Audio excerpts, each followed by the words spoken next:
This is nScreenNoise. My name is Colin Dixon, founder and chief analyst at nScreen Media, and today is August 26th, 2020.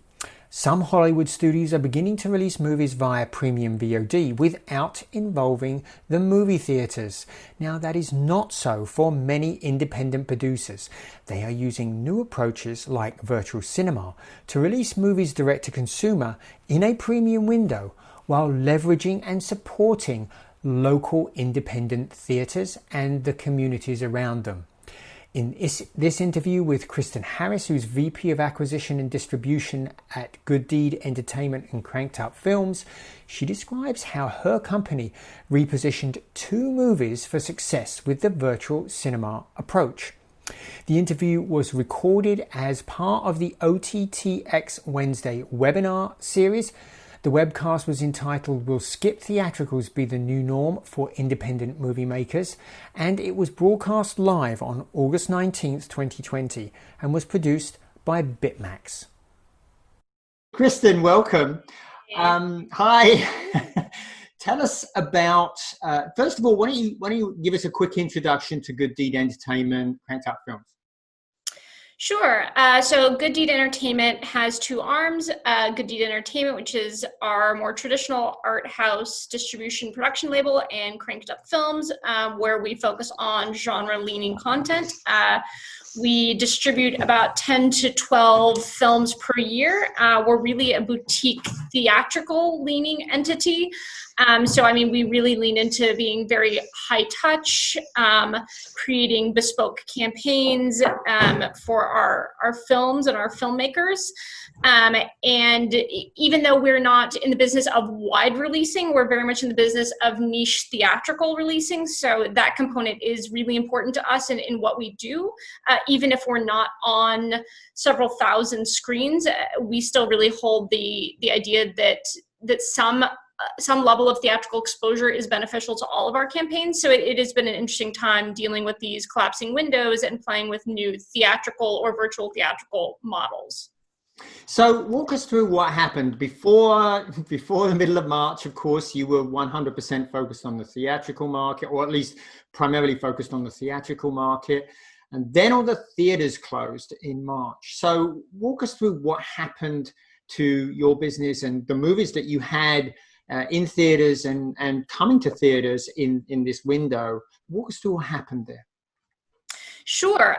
So we actually caught ourselves right in the middle of the theatrical closures. We had a really fantastic, well-reviewed Black comedy called Extraordinary that had opened well in a handful of theaters. That was, we'd done a launch partnership with the Alamo Drafthouse chain, and we were just into week 2, expanding our footprint, expanding our reach. We had great per-screen averages, all the things that you want and are looking for in a traditional theatrical window. And then suddenly 2 weeks in, everything was closed. And we had then an additional 2.5 months to really figure out what are we going to do with this film before we hit our traditional street date. At that point, all of the other films that were in that window with us were scrambling to obviously move up their EST or transactional street dates. Being an indie, we didn't have quite as much leverage as some of the traditional studios, nor did I want to go exactly toe-to-toe with, Invisible Man and some of those bigger studio movies. We looked at what some of our peers were doing, and we caught wind of what was happening with this virtual theatrical model.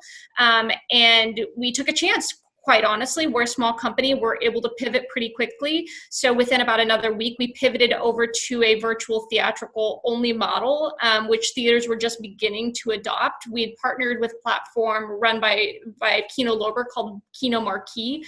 However, we were still responsible for handling all of our bookings. So I think in the first week we're in about 50 to 100 theaters. I think all in, we played an additional 250 sites at a premium price point of $12. So it's still technically a theatrical rental.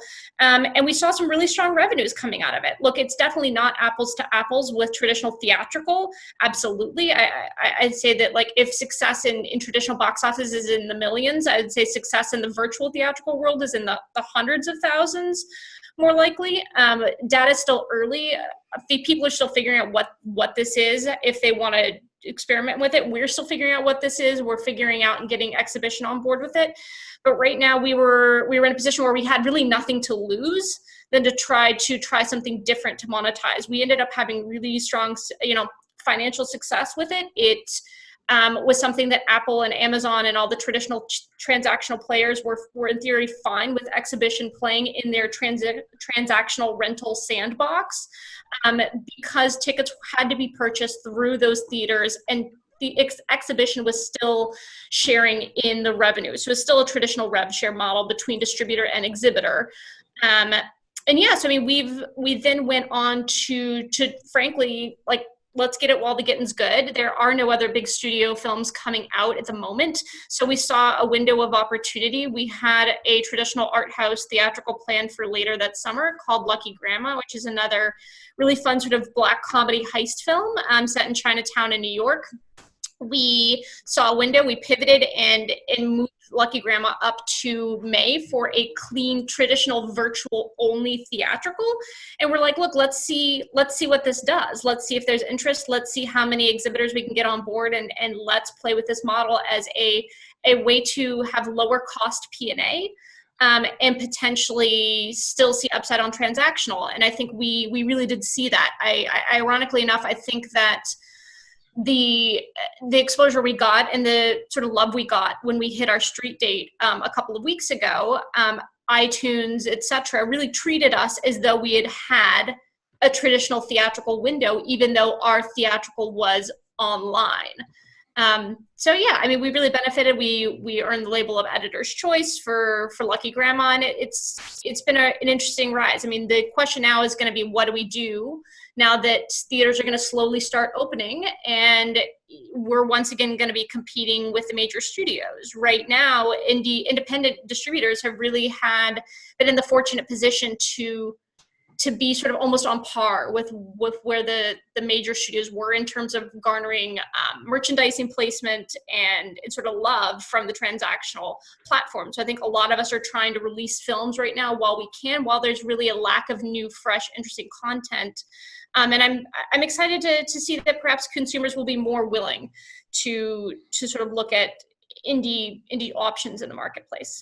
So I just want to remind our audience, if you have a specific question for Kristen, please enter it in the Q&A window. I will try and squeeze in time for one question at the end of my discussion with Kristen, but if we don't get to that, maybe I can get to it in the Q&A in the end.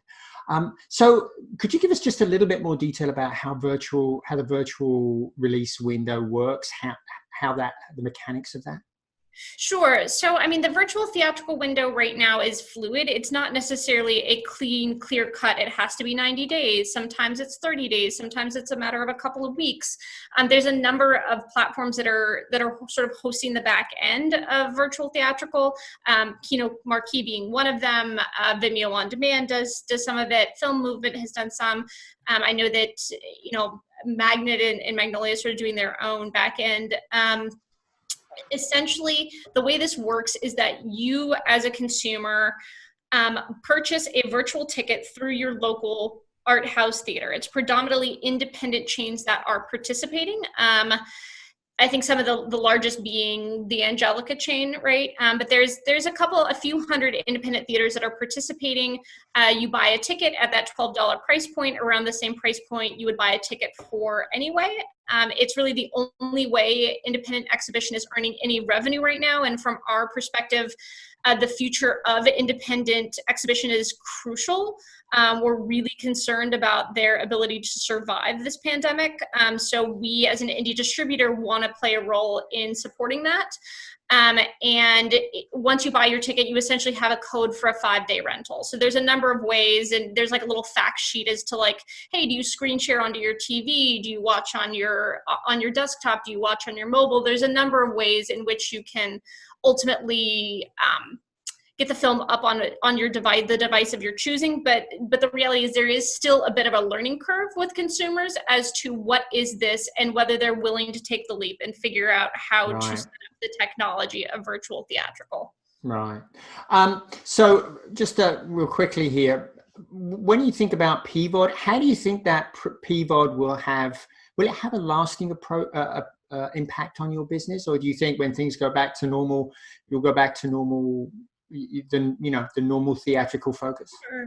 I mean, I think that PVOD will have an impact on our business. I think that first and foremost, I need to have a film, or any distributor needs to have a film worthy of that PVOD price point, right? There needs to be meaningful publicity and advertising spent behind it. There needs to be some recognizable stars, some level of recognizable hook for consumers to be willing to pay a premium price point. And yes, I hear the argument that it's still that $19.99 PVOD is still cheaper than going to theaters, but that was the same argument made when we launched A Day and Date. This isn't a new argument. It still has to be a film that people actually want to see, rather than them saying, I'm willing to wait 30 days, I'm willing to wait 60 days to watch this at a more affordable price point at home. Right. So we've got one question from Alan M. Thank you, Alan. Do you think platforms like Zoom can be the future of movie theatre? We can purchase through Zoom-like platform and view the film with friends at the same time. So viewing parties, can that help restore the theatre feel? I think that we are looking for ways to revive community. I think what is so special and important and vital about the theatrical experience is that shared experience of sitting in a darkened room with a bunch of strangers watching this piece of cinema. And the reality is we're figuring it out as we go along. Right now is the time for experimentation. Nobody really knows. I do know that in terms of looking for the kind of content that is meaningful, that is curated, I do think there's still something really worthwhile about being in the virtual cinema of the Music Box Theater in Chicago or in the Angelica in New York, because they do have a dedicated, loyal fan base. Yeah. They're very highly curated with the movies they choose to show. So you can only assume that a movie that these theaters are choosing to show, whether in a traditional exhibition setting or a virtual setting, there's still going to be a level of quality, and they still have a dedicated fan base. But what we need to recreate, right, is that community. How do we do this together, whether it's at Amazon Watch Party or whether it's Zoom? I do think that a lot of us are going to be concerned with piracy. With platforms like Zoom, it's not just about the awareness of the platform. Like, look, I think we know that Vimeo has tried to make themselves a transactional platform, and frankly, because of how much people are aware of them, it just hasn't worked right. to the extent that they, I think, were hoping it would. Yeah. Miss Harris's experience with Extraordinary and Lucky Grandma illustrate that filmmakers and theatre owners can work together to create a win-win business model for both. And perhaps the virtual cinema approach can be the foundation of a broader, stronger business model when theatres reopen and audiences feel comfortable enough to return. I hope you enjoyed this discussion with Kristen Harris of Good Deed Entertainment. You can see the entire session from which this interview was taken by going to the OTT.X channel on YouTube and looking for Will Skip Theatricals Be the New Norm for Independent Movie Makers. And my thanks to BitMax for producing the webinar session.